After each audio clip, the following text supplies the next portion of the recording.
Yeah.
In this tape, we will present the combatives, meaning attacking, counterattacking, and defending.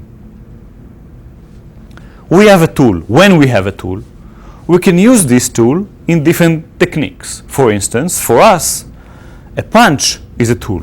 A certain punch is a tool. A certain kick is another tool. The idea now is that we will be able to use all the tools in the body in different techniques, different attacks and different defenses. When we have a target, and we'll take this realistic equipment as a good target, we can hit the target in different angles. The 5 major different directions to hit the target are as follows: straight attack forward, attack from one side with the same limb, and then from the other side, attack upwards, and attack downwards. Of course, all the angles and the diagonals are of course possible, but I was saying about the 5 major directions: straight, from left to right, from right to left, down to up, and up to down. When we talk about distance, the striking distances, we have the long range, we have the intermediate, the medium range, and we have the close range with the hands, with the head, with the knee, with the foot. Let's talk about striking points and striking surfaces. In general, we would like to hit a sensitive, a vulnerable point at the opponent's body. If we take this equipment as training aid, we understand and we know about sensitive points, such as the eyes, the temples, the nose, the jaw, the neck, especially the windpipe, solar plexus, lower ribs, kidney from the back, groin area, knees, and feet are also sensitive places that we can strike and hit. When we talk about the back side of the person, major parts, major sensitive points are in the back of the head, the back of the neck, the kidneys, the whole spine area, and some places behind, such as behind the knee and the calf muscles. Dealing with kicks, you will learn in this tape how to kick and the major directions of kicking. Of course, with a kick with the leg, we can do more or less the same thing as we can do with the hand, which means to be able to attack from down to up, from up to down, from one side, from the other side, and straight forward.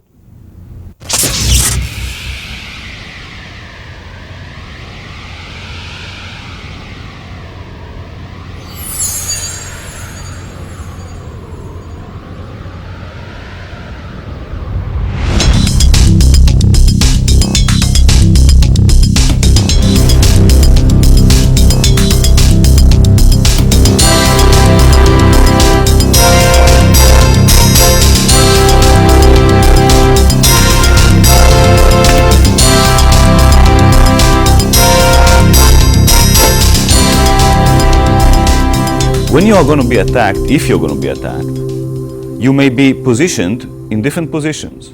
You may be standing just like we are standing now here. You may be more in a ready position, maybe in a fighting even position. But maybe the attacker will come from the side. If you'll have the ability to prepare yourself better to a fight, you should get into a fighting stance. In the fighting stance, both knees are a little bit bent, shoulder width apart between the feet. The back heel is raised. The forward foot is turned a little bit. From a side view, you will see these points, and notice also the position of the elbows, relatively low, protecting the area of the ribs. The palms are about chin's height.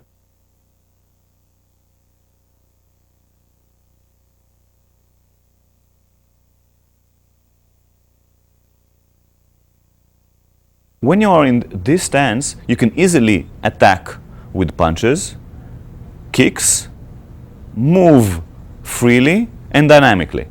When we need to move while we are in a fighting stance, advance forward or retreat back, we will start with a leg in which direction we are moving. Moving forward, first front leg, then closing with the back, and retreating, first back, then forward.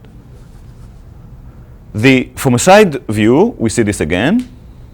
Moving forward, 1, 2 with the legs, moving back, 1, 2 with the legs, keeping the same stance all the time. If we need to move from the fighting stance to the left, we will start with the left leg. When we need to move to the right, we'll start with the right leg without crossing the legs.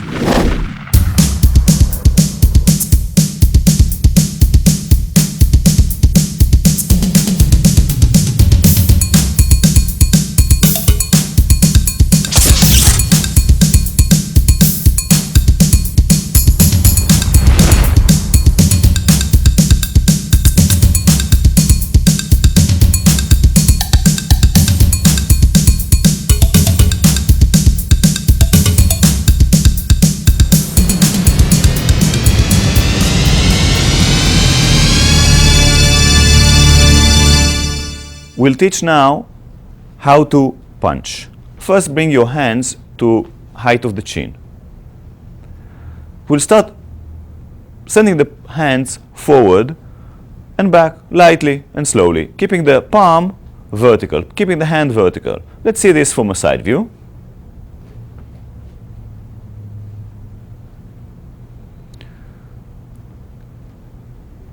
We continue and send the shoulder more into the punch and the weight a little bit more in the punch, turning the heel a little bit out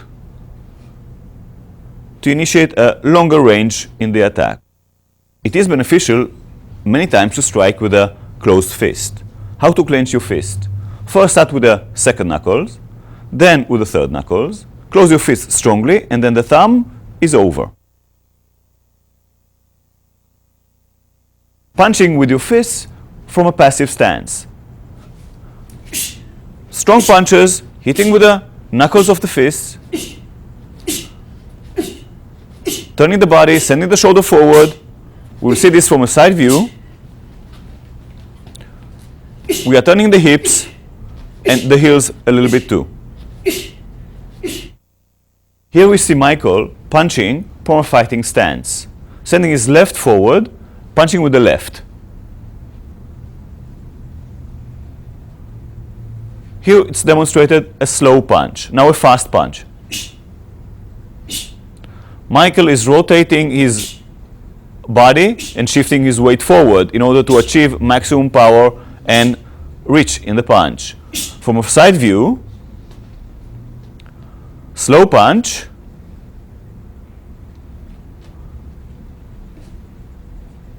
shifting the weight forward, rotating the body, turning the body to reach maximum reach and power in the punch. A fast punch,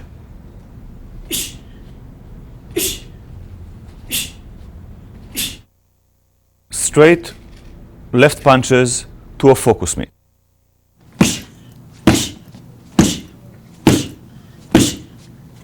we emphasize fast recoiling of the attack. We demonstrate now punching with the right punch with a closed fist from a fighting stance. Michael starts with sending his hand forward, shifting the weight forward, and then turning the body. He is hitting with the two knuckles as with the left punch. His waist is turned and the heel of the back leg is turned a little bit also. With this he can generate a strong punch, shifting the weight forward. From a side view, we can see the punch clearly. His chin is tucked a little bit down to protect him from getting a knockout, a punch. Seeing this from the other side, we can see how his shoulder is being sent forward to gain maximum reach in the punch. Fast punches. A side view of a fast punch.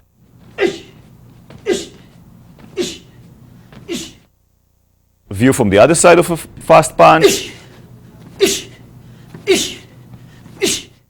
And punching focus mitts.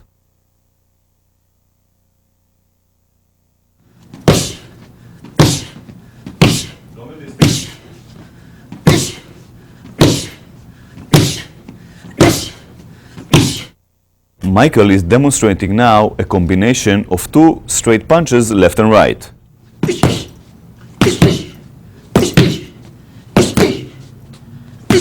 As Michael is showing this slowly, we will see first punch, then the second punch goes. The switch between the two punches occurs halfway between Michael's face and the target.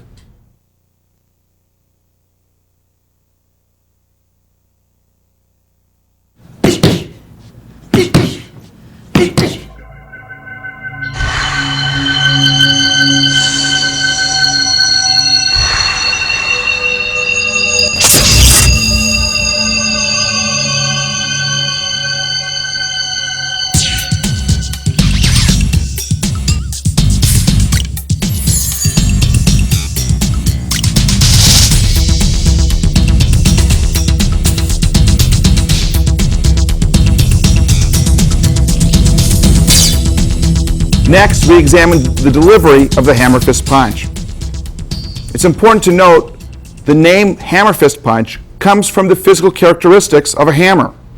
The forearm of John, as it is positioned in this point in time, is similar to the handle of the hammer.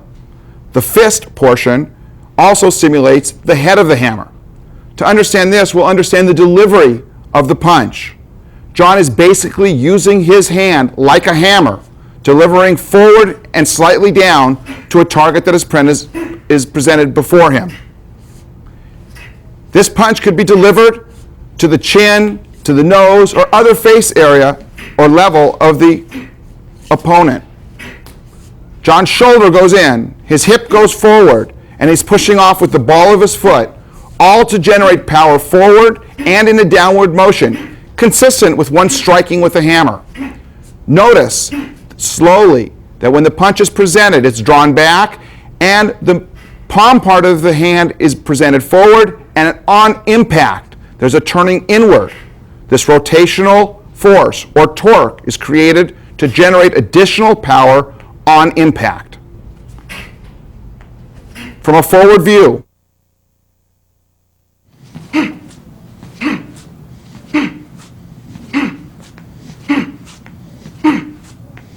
the striking surface of John's hand is the meat part of his hand, which he will touch now.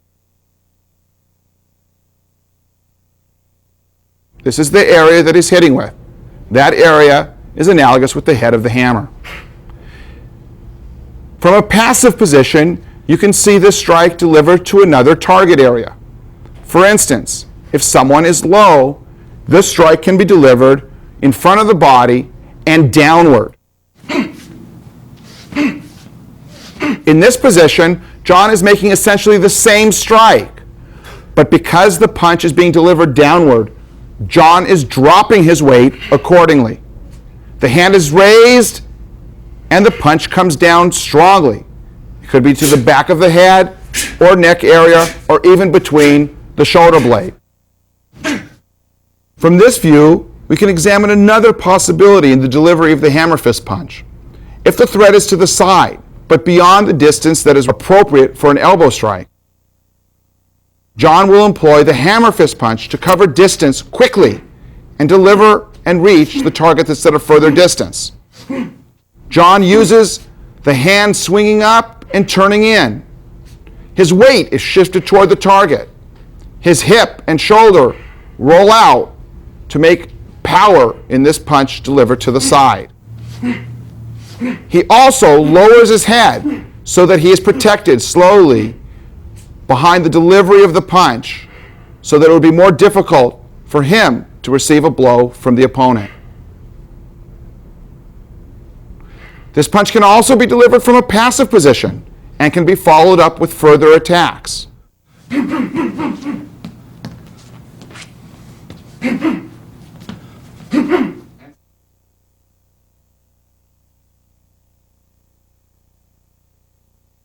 Now we break down the delivery of the hammer fist punch forward in its stages. John will be making the delivery of the punch in slow motion. As the hand's going forward, it's raised a bit so that the punch can go forward and down onto the target as the shoulder and hips turn into the punch.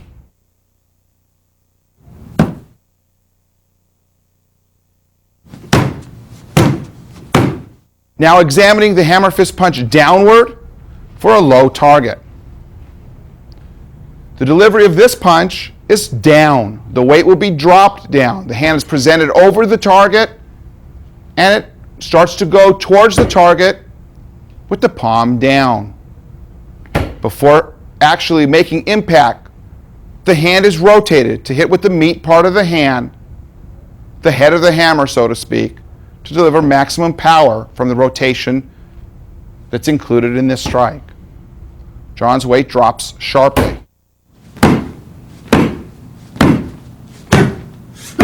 The stages in this position will be the hand raised up slightly, and now the hand dropping on the target. In conjunction with the sending of the hand down, John drops his weight, and the meat part of the hand, passes through the target. The opposite hand is up and available for defensive or offensive purposes as needed. Another possibility from this position is to deliver a strike on a horizontal plane. John will be punching with his left hand. Of course, the hand is brought back quickly for further attacks if needed.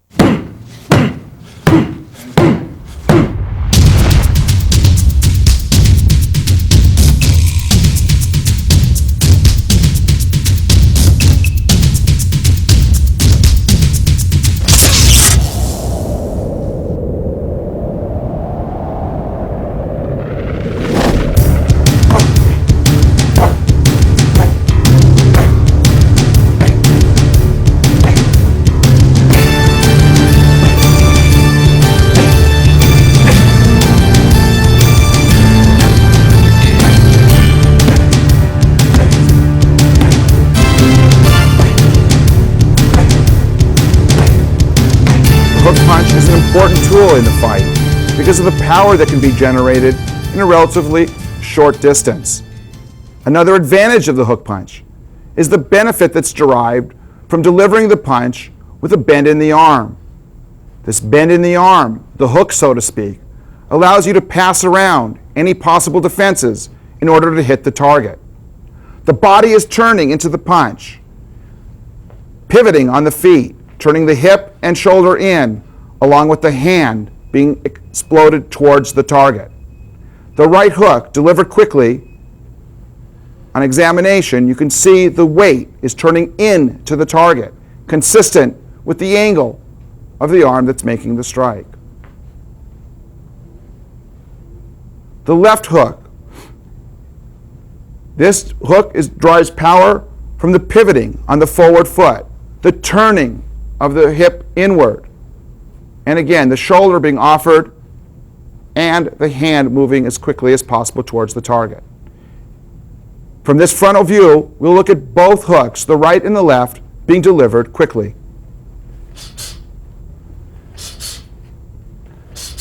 Notice that Amir's chin is down, being protected by the shoulders from any attack.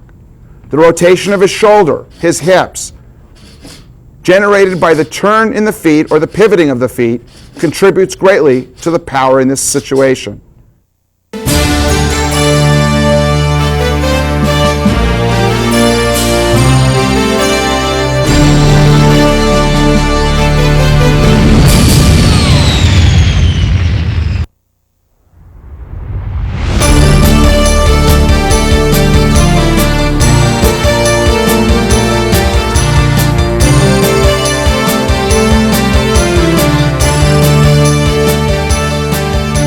In the next series of strikes, we're going to examine the uppercut punch. This punch is particularly relevant when the target is at a downward angle and we're able to come up and underneath the target, passing through the target with a punch.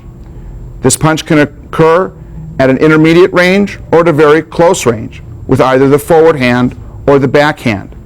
It is particularly important to note how the legs play a vital role in the delivery of this punch. Since our punch is going up, our weight also must be transferred up with the punch and through the target. Close examination first of the right uppercut.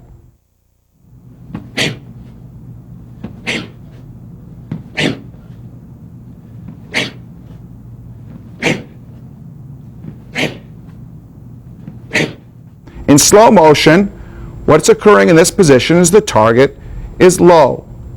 Amir lowers his body with his weight in the right leg and also in the forward leg. The body then shifts forward towards the target, with the hand leading the punch as the body is being raised. The punch travels through the target area and extends a bit forward. The striking point are the first two knuckles, consistent with the straight punches that have been discussed earlier. A side view of the right uppercut.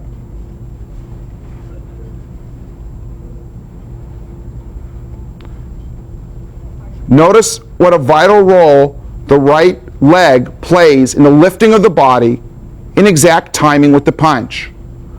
Amir drives his weight up with the right ball of the foot. The opposite hand covers for a measure of protection against further attacks that could be delivered, and quickly.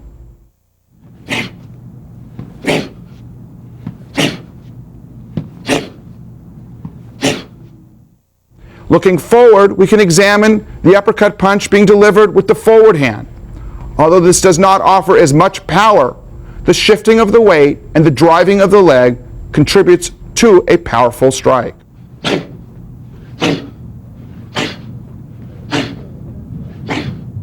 In slow motion, you see the shifting of the weight towards the left leg, the driving with the left leg, and the raising of the body in perfect timing with the delivery of the punch. The punch, once again, travels through the target.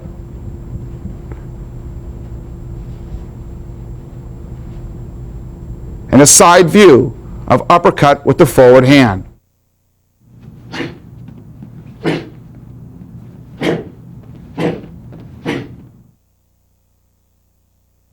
The shift of the weight and the driving of the legs in conjunction with the delivery of the punch account for the power.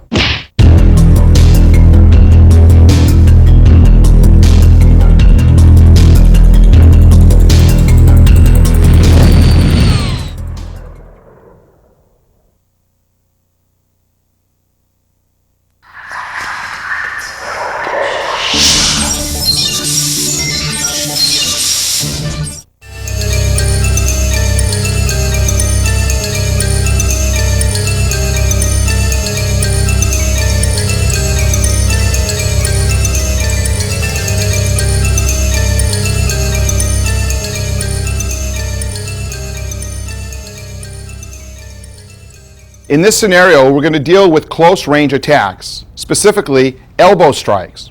First, we'll show you how to form the elbow. Amir will be demonstrating.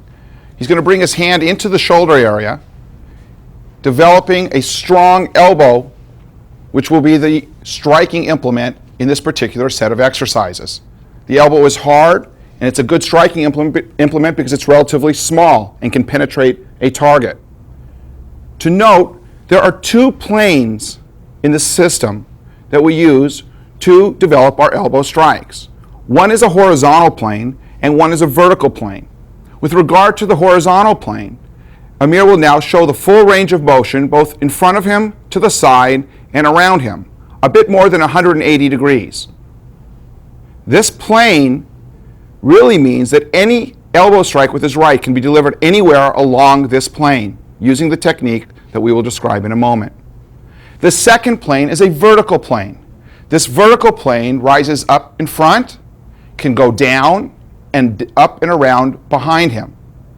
Combining this with the other hand, he has a full range of motion, 360 degrees around him, and sphere-like, up and over the top of him, so that he can strike any target, whether it's down, to the side, behind him, or in an upward motion. We're going to do a series of 7 elbow strikes. Amir will be using his right elbow. The 7 strikes encompass the various points on the 2 planes that we discussed earlier. First of all, the first 3 strikes will be horizontal. The last 4 strikes will be along the vertical plane. Strike number 1 is forward and around, striking someone in front of you. Again.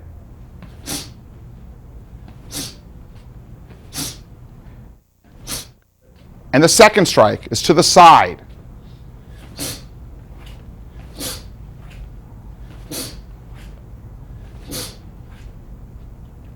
The third strike is for someone who may be a disturbance or a threat behind you.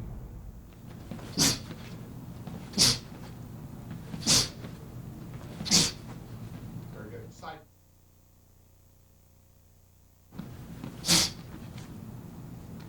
Continue.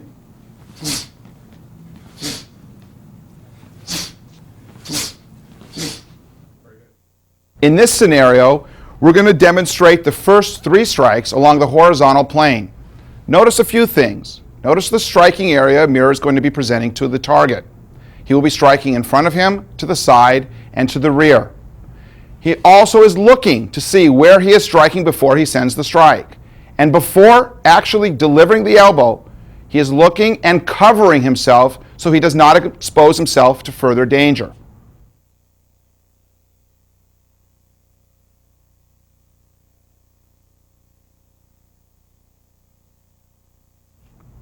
Each strike recoils so that we can attack again if necessary.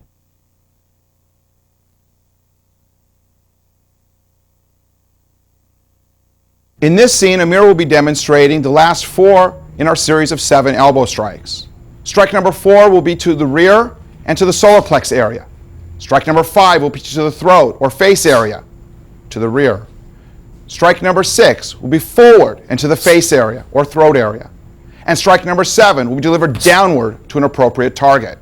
Notice that each time Amir is striking in this series, he is striking and recoiling quickly. And each time he strikes, his weight is delivered in the elbow strike. Each time he strikes, he is covering appropriately so he does not expose vulnerable areas to further attack.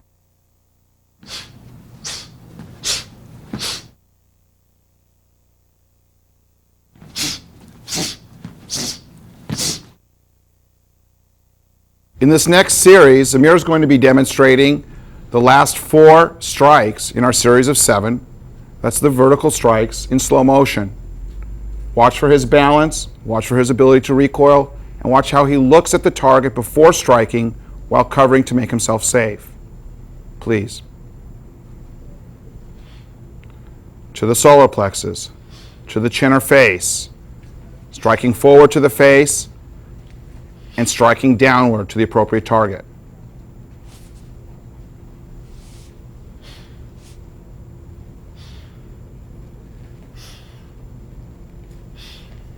A side view reveals his balance, the power that's generated in a short distance, and how he covers and looks to be safe. An important element in striking is to use a variety of weapons. In this view, Amir is attacking John. You see the distance between them. He is closing the distance with longer weapons, such as straight punches. When he's in close, he's using intermediate range weapons, such as hooks and uppercuts, that can be delivered to the face, head, or body. When he's very close, he's delivering elbow strikes for infighting. And when he's even ultimately closer, he could use his head as a weapon. And on the way out, he follows the same principle in reverse. Intermediate weapons to long-range weapon.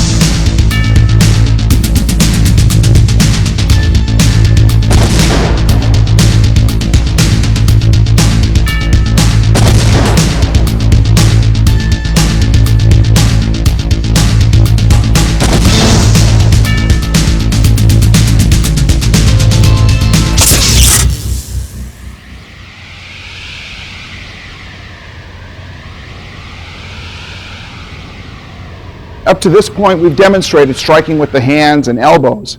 It's important now to integrate the legs and knees into a complete system of fighting. The legs offer and afford the person who's making the attack a broad range of distance.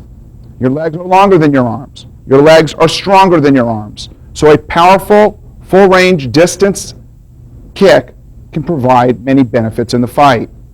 In addition, in close range, we can use the knee as an infighting type weapon, similar to the elbows in comparison to a punch. To make a complete fighter, we must incorporate the legs and knees into the equation of the fight.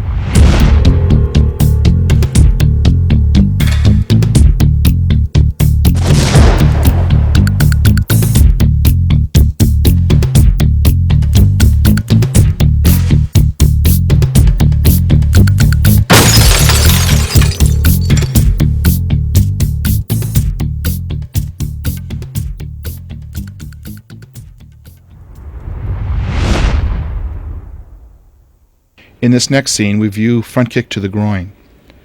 In this scenario, we're kicking up and underneath the groin, and the kick is rising. Generally, the kick is delivered with the instep of the foot, approximately at the same area one would tie their shoes. The knee controls how high the kick is going, and the knee should rise above the target level. The leg opens, and the power is delivered up and through the target. As much as possible and as much as is comfortable, we try to emphasize to keep our hands up to protect our upper body. Elbows are in to protect the rib area. The hip comes forward, which is much like our right shoulder advancing towards the target when we punch. Note what is occurring with the base leg. As the kick is on its way being delivered to the target, the base leg, the heel of the base leg, turns inward so that the hips can extend forward and deeper to develop greater range in the kick and greater power.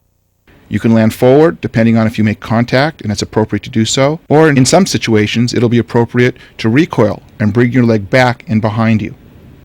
In either case, one should be ready and prepared to follow up with counterattacks that are appropriate for the circumstances. In slow motion, reviewing the kick in its stages, the knee rising and the leg opening and closing, our hands staying up to protect us, and also leaving our hands in a position where we can give further attacks. If we're close, instead of the top of the foot being the striking area, we can strike with the shin. The shin is a very hard surface area and can do great damage to the groin.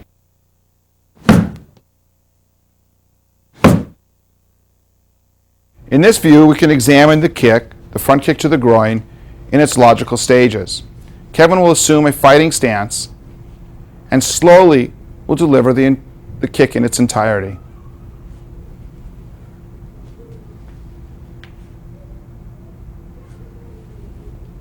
A side view.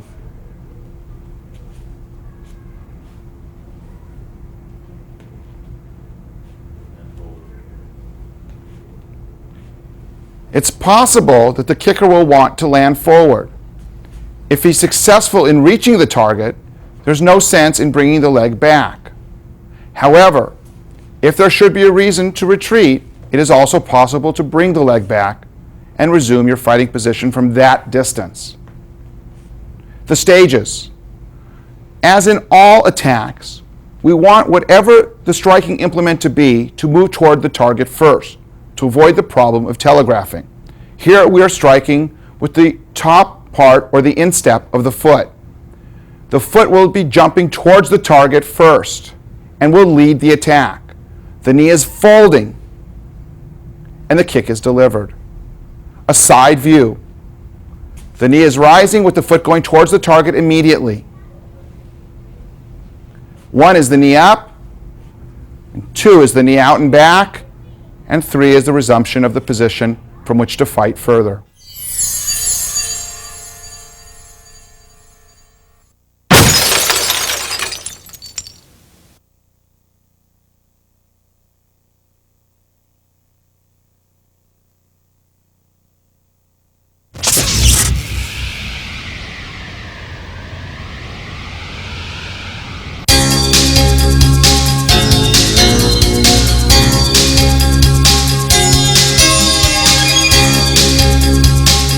In this next section, we deal with the instruction of roundhouse kicks. Like all other striking methods in the system, we want to be able to hit a target from any possible angle and at varying distances. Our roundhouse kick is delivered up and around, and it can be delivered at a very acute angle, or it can be delivered on the diagonal angle. And of course, should the opponent be on the ground, or the threat be on the ground, still viable, the kick can be delivered in a downward angle. Because the turning of the body, the use of the hips, and the full range of motion involved in this kick, it is a very powerful target. It can be delivered to the leg, it can be delivered to the torso, it can be delivered to the head level. In this view, we can see the roundhouse kick being delivered with the right leg. There's no telegraphing of the kick. And in fact, what is occurring is the knee is being raised and leads the foot. The knee also extends beyond the target. The hips are turning in and the weight is being turned into the direction of the target. Power is generated in a relatively short distance. Notice also that Jared, as he's kicking, keeps his hands relatively up and in a protected position so that he is safe from any additional attacks that may be sent in his direction. In slow motion, please.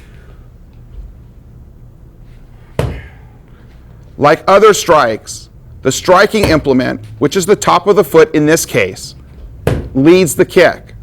As the foot is coming forward, the knee is bent and remains bent as the kick passes through the target. As the knee passes the target unobstructed, the knee is opened and the foot is creating power on the pad in order to catch up with the knee. The turning of the hip, the turning of the shoulder inward, and the placement of the body weight ensures that this kick will have power. Specifically here we note what is occurring with the base leg. As Jared is kicking, it's important to note that basically the base leg is on the other side of the target. This will ensure that when kicking, the kicking leg will want to pass through the target and not merely to the target. Of course, as Jared is kicking, he is shifting his weight and pivoting on the ball of his foot. This also allows further range of motion. Should Jared be closer to the target, he will be delivering this kick with the shin. This is a very, very hard striking surface and can be delivered to various areas on the body to cause damage. Here's an example of the various levels at which this kick can be delivered. A kick to the leg is very strong, and also because of the sensitive nature of the muscle at the quad area of the leg, inflicts great pain. Such a kick can even deaden the feeling in the leg. Notice that Jared is turning his body very sharply and that he's delivering the kick with his shin. his right shoulder is up to protect him as much as possible from any punches or other attacks that may be thrown at him. This same kick can be delivered to the rib area. This essentially is the same type of kick. And of course, at this level, the kick can be delivered with the top of the foot,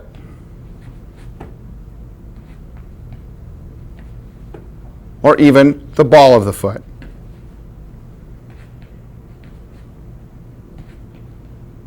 The kick can also be delivered with the shin, the ball of the foot, or the top of the foot at the head level. With Wade's hands in this position, Jarrett will deliver the kick around Wade's left arm. He is using the foot in a flex position and kicking with the ball of the foot to reach the target, up and around the raised arm of Wade. If Wade's hands are lowered, and if Jarrett prefers, he can kick now with the instep.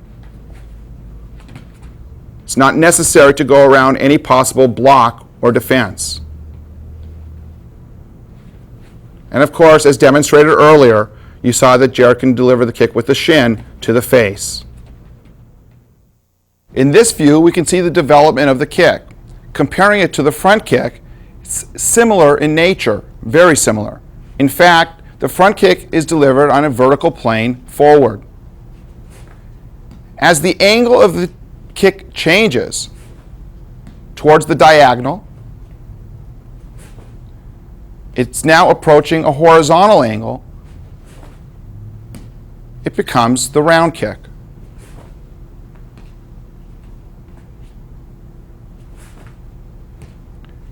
At the very top level, it can be a very sharp angle on a horizontal plane.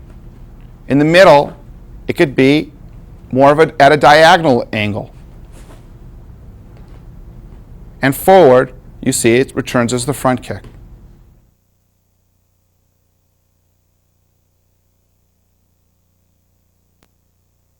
In this view, we'll examine the round kick delivered with the forward leg. Again, we'll draw the comparison between a front kick. It's a similar kick. From this position, you can see the knee raising for the front kick. The front kick is being delivered and is raised in a vertical target forward. From this position, once the kick is placed on the diagonal angle, you can see the formation of the round kick. The appropriate turning of the body to accompany the direction of the kick is incorporated. It is even possible to see the kick form so that the kick is actually being thrown parallel to the ground, completely in a horizontal position. As with other kicks, the kick can be delivered advancing or retreating or moving laterally. This will be saved for another tape.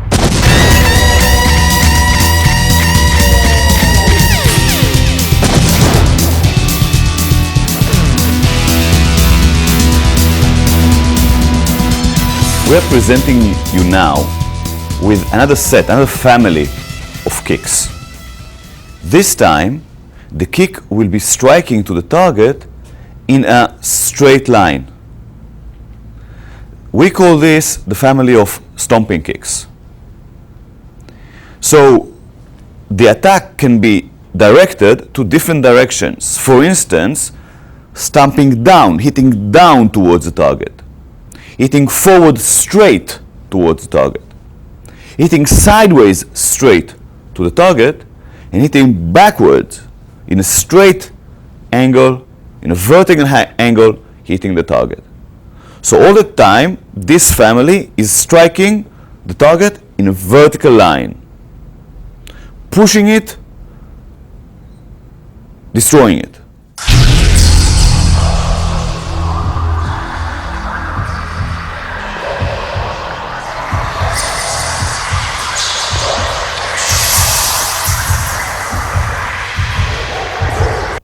Jarrett will demonstrate now stomping kick down to a target. The target that is down still poses a threat to you. You are lifting your leg and then striking down with your heel. the technique is being done with delivering your weight, sending your weight down to the target. You see that we use realistic training tools to enhance the learning.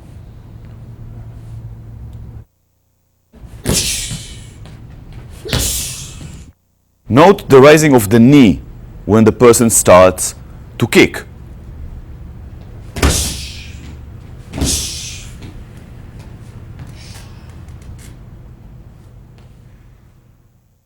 When you're being attacked in a bear hug, one of the things you can do is strike down with a stomp towards the instep, the toes of your opponent.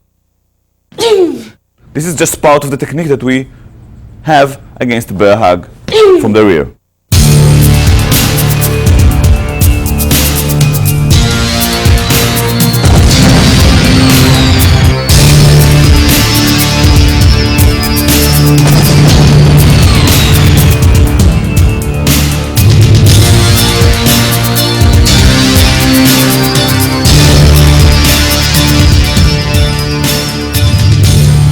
Mani will demonstrate now, from a passive stance, a defensive kick forward.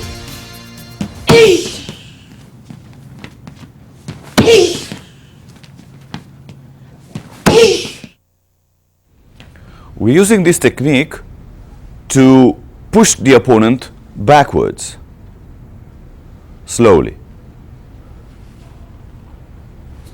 Mani is raising her leg, the knee is directed towards her shoulder, and then she is sending her heel forward in a straight line towards the target. We'll demonstrate it now fast from a fighting stance.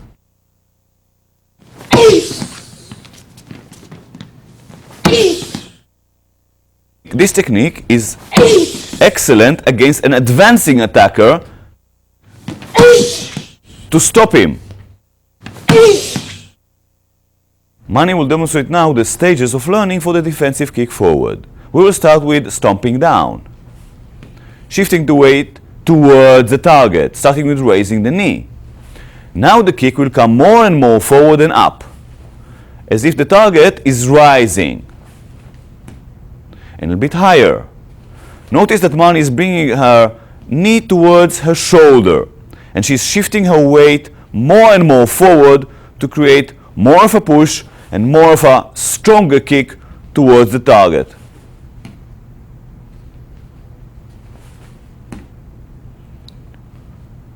The striking surfaces can be the ball of the foot, the whole foot, or the heel, which is the strongest part.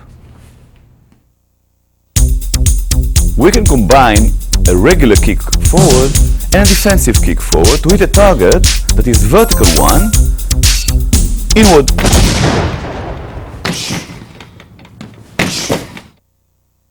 Jared is lifting his knee and then kicks forward with the ball of the foot. Other striking surfaces, of course, can be the heel or a point of a heavy shoe.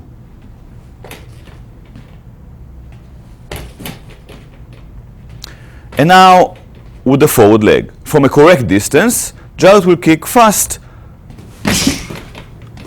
towards the solar plexus and slow,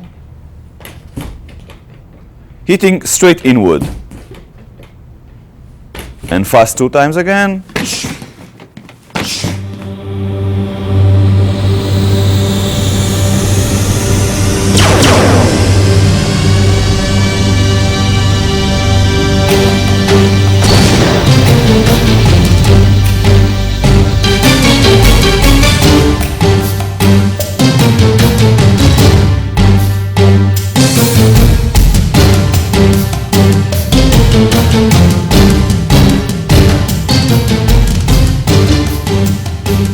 Demonstrate now a defensive kick backwards. You raise your heel backwards and then send the whole leg backwards in a straight motion.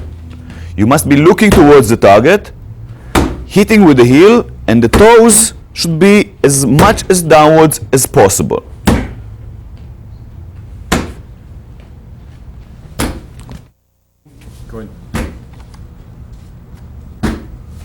You should look by the side of your shoulder or under the arm.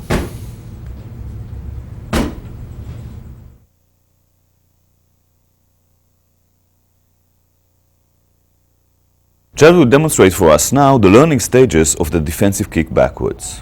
We will start with raising the heel backwards. Now we continue with bending forward, looking backwards by the side of the upper arm. Now we deliver a kick backwards. It is a straight kick backwards, sending the heel straight from the area that it brought to the target.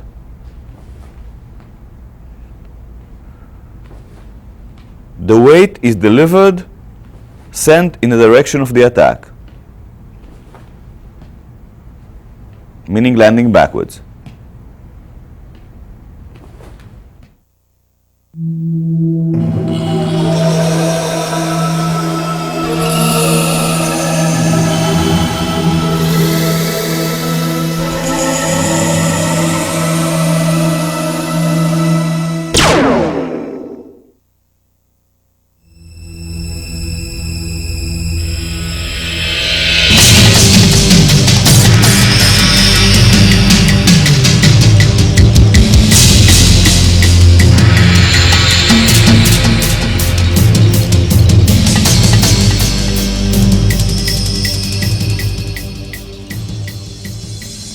Jared will demonstrate for us another member of the family of the stomping kicks. This is the side kick. And slow, we see that Jared is lifting his knee forward, then pivoting at the hip joint, sending the heel directly from the hip to the target. To initiate a strong hip movement, he is also pivoting at his base foot. The weight and the hip are directed towards the attack, towards the target.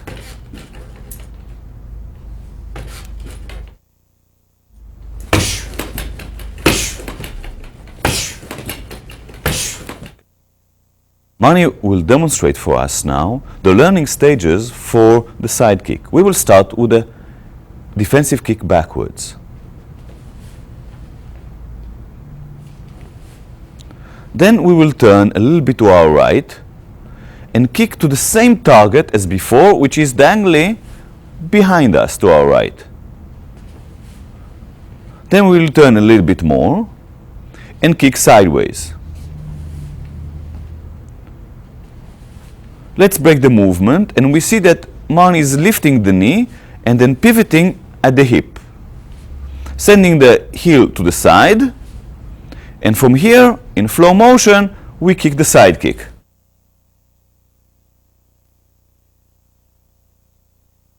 The side kick can be delivered to different heights, such as the knee of the opponent. We are also bending our base knee, or at the midsection, the lower ribs of the opponent, or even up to his head, if you are flexible and able.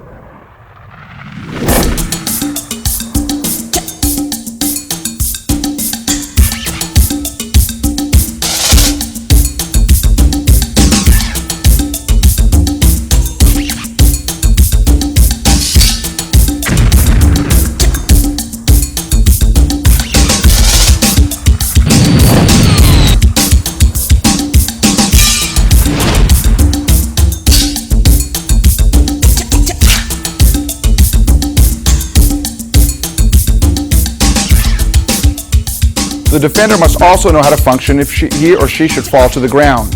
Wade gives an example of someone who is down, but he puts himself in a readied position to deal with an aggressor who approaches him. At this point, Jared is approaching with the pad. Front kick is delivered sharply from the back position. You can see how Wade is shifting his weight onto the forward leg, that's the base leg, as he sends his hips forward and into the kick. The rhythm now can be broken, and you see the position has changed. Wade is more on the side and delivering something between a side kick and even a defensive front kick.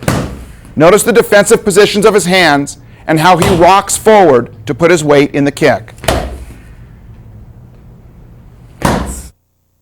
In this position, we watch as Wade is moving his body in order to deal with an aggressor who's attempting to change the angle of attack. As Jarrett moves to find a better way of attacking Wade, Wade is able to move in such a way that he's keeping the more vulnerable parts of his body, like his head and neck, at a further distance from the attacker. Less vulnerable target areas, such as the legs and feet, are presented towards the attacker so that less injury can be caused by any possible attack. In addition, when striking, if the strike is to a small target area, generally the foot is placed horizontal to the ground, parallel with the ground. This provides for a larger striking area on a smaller target. If the strike is delivered to a larger target area, the toes can be upward, similar to that of a front kick. That is due to the larger target area. In addition, once it is safe to do so, Wade can regain his stance by raising himself in an appropriate way to deal with the threat.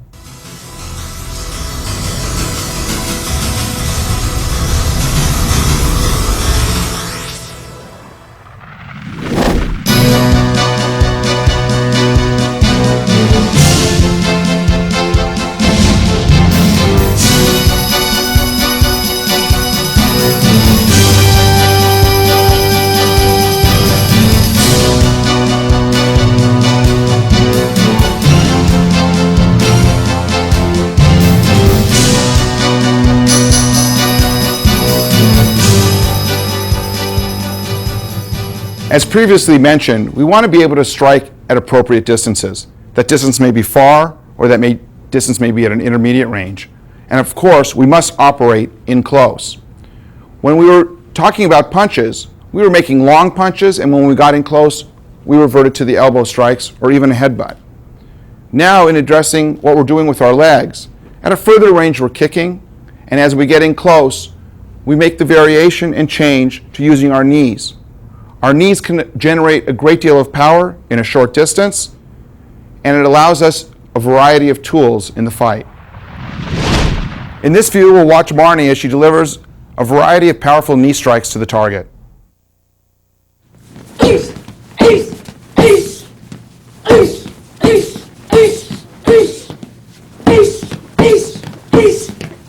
Notice that when she's striking, she's using the actual front part of her knee.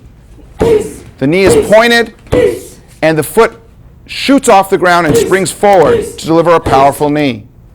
She's pulling the opponent forward while the knee comes up to meet the target. It's a spring-like action, and she gains power from the ground as she springs up and forward to the target. The knee is pointed. The striking area is the knee itself, not the thigh. This smaller striking area offers more penetration than the larger area, such as a thigh.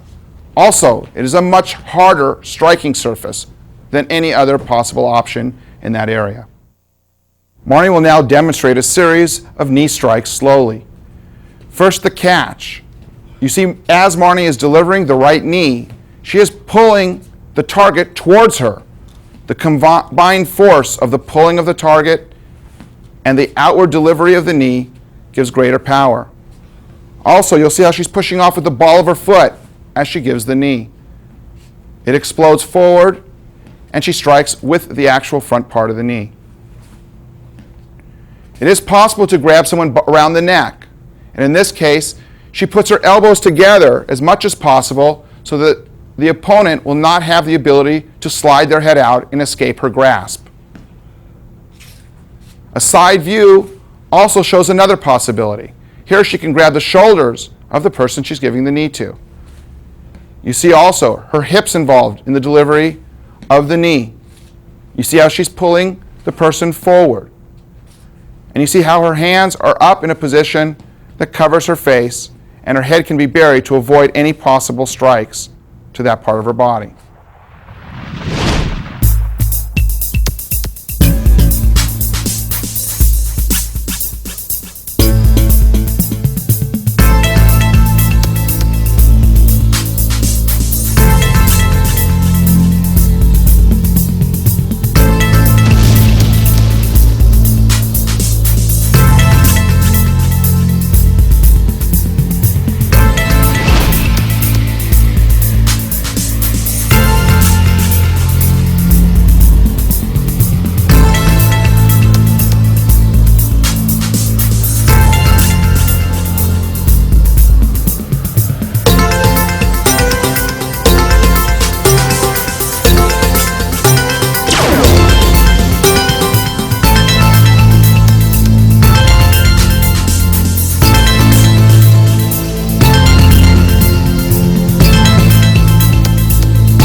In this next subject area, we deal with defending against strikes. In particular, we're dealing with those strikes that come from an outside angle in.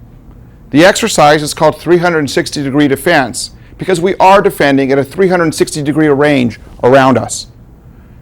This exercise is also used as a training method to develop peripheral vision so that we can pick up on movement on the outside.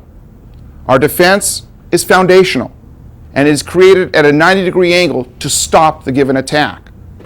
Later, we'll be adding counterattacks so that we are defending and attacking together to stop any subsequent attacks. And further, this is very important to note that other exercises seen later in knife and other subject areas are based on and are built from this foundational exercise. In this scene, we examined the 7 positions for 360-degree outside defense. John will now assume each position. The first position deals with an attack that is overhead and coming down on top of the head at almost a 90-degree angle. John raises the blade of the arm, the forearm, to defend. His blocking surface is from the tips of his fingers to his elbow and can deal with any threat in that zone. Notice that the bicep is close to his ears, this ensuring from this point in time that he will have coverage for the top of his head. Also, his chin is down so that his head is inside the defense. Position number 2. This deals with an attack to the head level coming from the outside at a diagonal downward angle. Again, the blocking surface is from the point of the tips of the fingers to the point of the elbow. And John is still and will continue to defend with the blade of his arm. Position number 3. An outside defense dealing with a horizontal attack almost parallel to the ground, still being delivered to the head level. Position number 4. Dealing with a defense for the lower part of the torso for an attack that's being delivered, again, horizontal or slightly upward at the torso. Position number 5. An outside defense dealing with a little bit lower part of the body and given when it's appropriate to do so and comfortable for the hands. This covers the same general area as position 4, but can be done or performed when the hands are in a comfortable position to make this defense.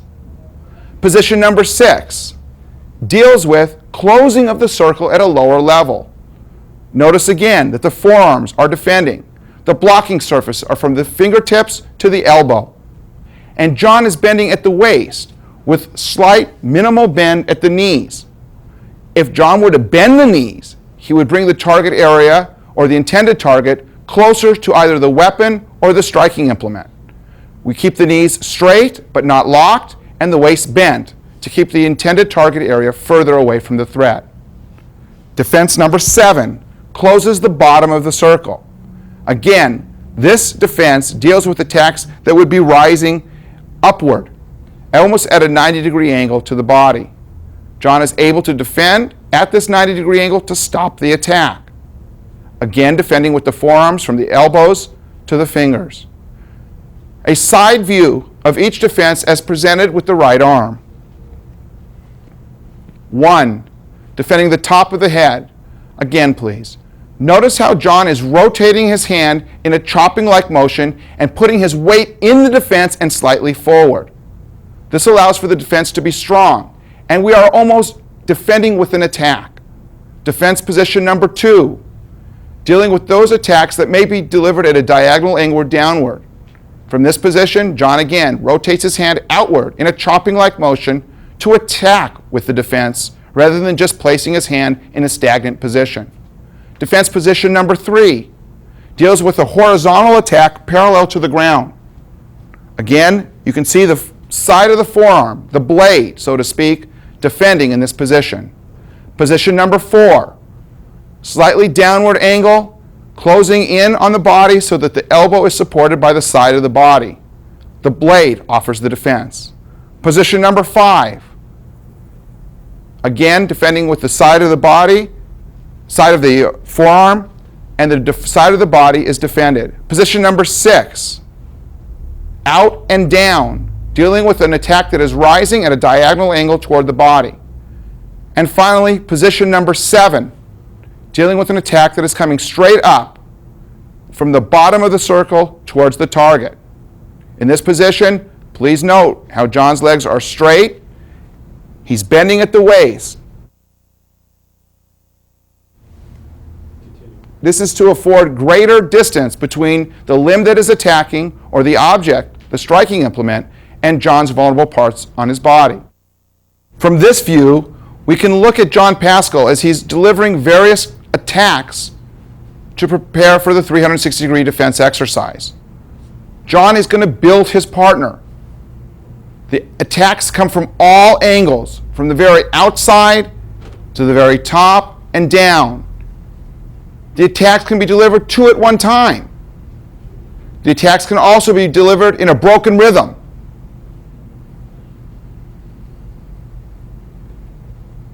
Two arms or single arm.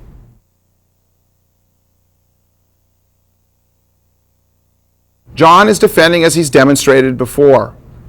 In this position, the attacker is sending the attacks, and John is looking towards the face or chest area of the attacker.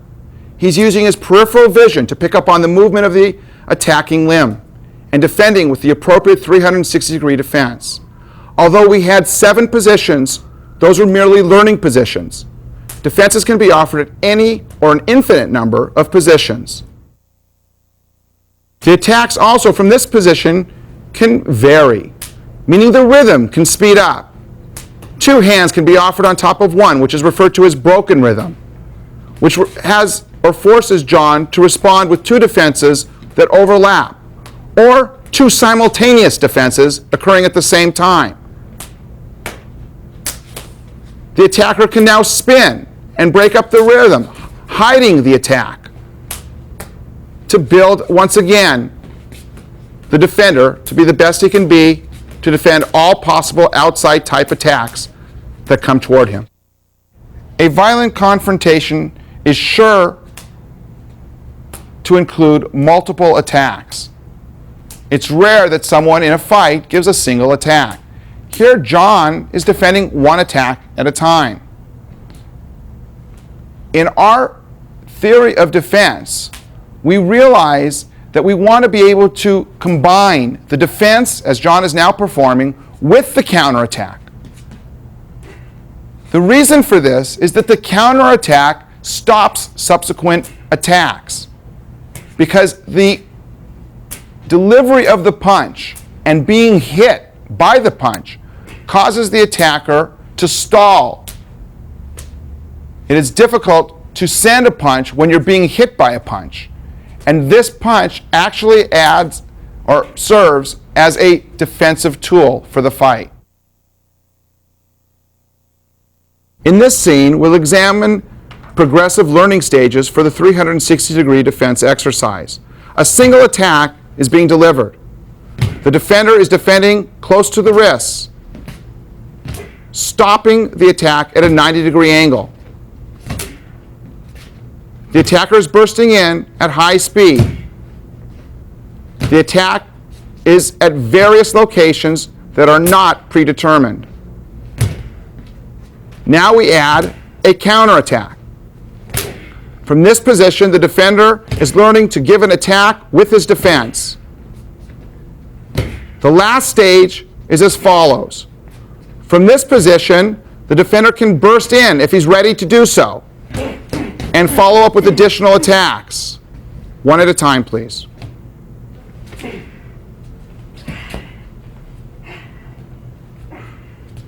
From a basic exercise, we're developing the tools you need to make the fight.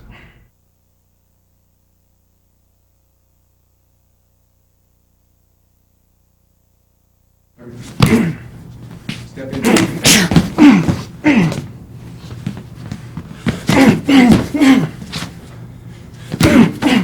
No punches here.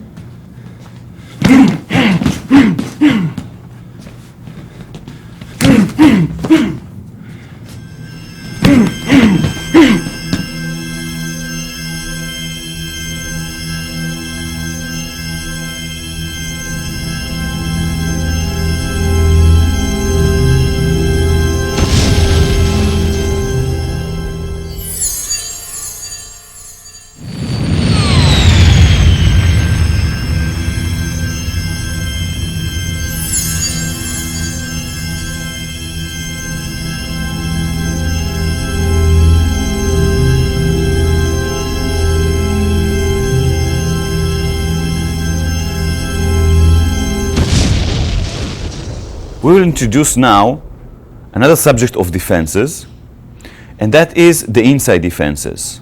Before we were talking about what happens if the attacker is coming from the sides and we were blocking the attacks. But what if the attacker is coming with a straight punch to hit you? Michael will show the defense. Michael will demonstrate now the hand defenses against straight punches. From a passive stance with the hands high, shoulder width apart, and about chin level, he will defend the straight punches. You send your palm diagonally forward.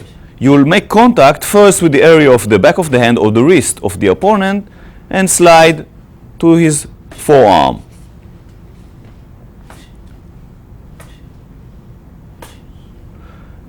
You are also making a body defense, moving your head outside from the line of the attack. We can see this very good if Michael will be with the back to the camera.